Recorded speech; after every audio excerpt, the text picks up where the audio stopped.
Aw ni yanma komi ne nimanaw b'a kalama weekend de sera. An b'a dɔn k'a fɔ semaine mun bɛ kɔnɔna bɛɛ n'o ye dɔgɔkun kɔnɔna bɛɛ ye an bɛ tobili kɛ an bɛ gɛrɛ tasuma funteni na a bɛ jouer an farikolo kan dɔɔni. O la sa semaine ka dɔgɔ ko ne tɛ fɛn dɔ kɛ n farikolo la waasa a ka se ka manamana waasa an bɛ tobili duman kɛ wa an farikolo fana bɛ kɛ yapaden ye. An bɛna gommage corporel de kɛ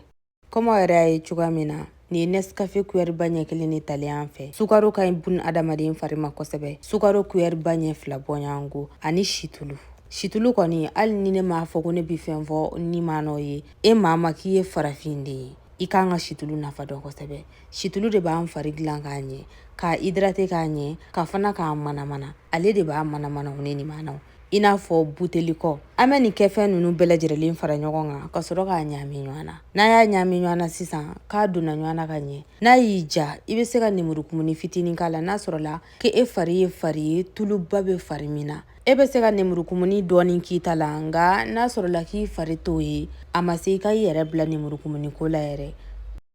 Nga fana n'a sɔrɔ la ke e yɛrɛ b'a dɔn ko i fari tɛ ba nemurukumuni ko la i bɛ se ka nemurukumuni k'a la i n'a fɔ n'a sɔrɔ la i ye peau très sèche k'i fari jalen yɛrɛ de don ne b'a f'i ɲɛna i kana nemurukumuni k'a la nka n'i ye peau mixte ye ko tulu b'a la dɔɔni a jalen don dɔɔni i bɛ se ka nemurukumuni k'a la nka i mana na nemurukumuni k'a la i b'a to wuladayafɛ fan fɛ ka taa sufɛlanfɛ fan na o la i b'a k'i fari la sabula fɛn dɔ bɛ nemurukumuni na tile ma y'o ma kosɛbɛ n'i y'a kɛ sɔgɔmadayafɛ fan fɛ ka tila tuguni ka bɔ tile kɔrɔla la a ka na kɛ k'a b'i fari tɔɔrɔ dɔɔni. Comme aw yɛrɛ ɲɛ b'a la jala cogoya min na an y'a ɲami ɲɔgɔn na fo k'a ɲɛ a ɲaminen ɲuman ɲɔgɔn na an b'a minɛ an fari sanfɛla la sa k'a goro n'a sɔrɔ la k'i ye peau sèche yɛrɛ i kana n'a goro kosɛbɛ e b'i ta goro dɔɔni dɔrɔn farijalanba kɔni e b'i ta goro dɔɔni dɔrɔn nka n'a sɔrɔ la k'i t'o ye i b'a goro de dɛ waasa peau morte fɛn o fɛn dogolen don an farikolo kan a k'o bɛɛ bɔ ani fana situlu nafa ka taa kolokolo an fari la an b'a to de a ka bara la dɛ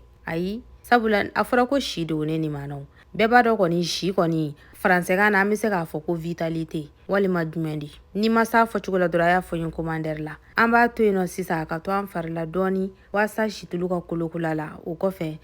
an bɛ sɔrɔ k'an fari sanango ni ji wɔlɔkɔ ye waasa ale ka manamana kan kosɛbɛ comme aw yɛrɛ ɲɛ b'a la cogoya min na ne fari sanangonin filɛ nin an b'a kɛ k'an fari fan 14 bɛɛ lajɛlen de goro nka an t'a kɛ ɲɛda la dɛ nin dabɔlen don farikolo dɔrɔn de kama o kɔfɛ sa n'a sɔrɔ la k'i ka situlu k'a kasa ka bon kosɛbɛ i mana na tila sisan n'a sɔrɔ la ko safinɛji b'i bolo i b'o dɔɔni kɛ ji la k'o bɔ i farikolo sanfɛla la waasa a kasa ka mabɔ i la nka n'a kɛra k'a fɔ ko foyi t'i ka situlu yɛrɛ la k'i ka situlu kasa bɔlen tɛ baasi t'a la i bɛ se ka wuli ka taa i ka sira fɛ nka n'a y'i ja fana ni safinɛji min talen filɛ nin ye i bɛ se k'a dɔɔni kɛ mélange na ka sɔrɔ k'i farikolo tereke n'a ye kosɛbɛ a bɛ kɛ i n'a fɔ i ka gel douche dɔɔni fara i ka gommage corporel kan o la i b'i fari tereke n'a ye n'i tilala o la sa i bɛ ji bɔ i farikolo kan a ma se i k'a fɔ k'i b'i farikolo sanango n'i ka shampoing ye tuguni o bɛ kɛ directini aw k'an bɛɛ ala k'an si jɔ ka dɔgɔkun wɛrɛ ma kɔnɔ.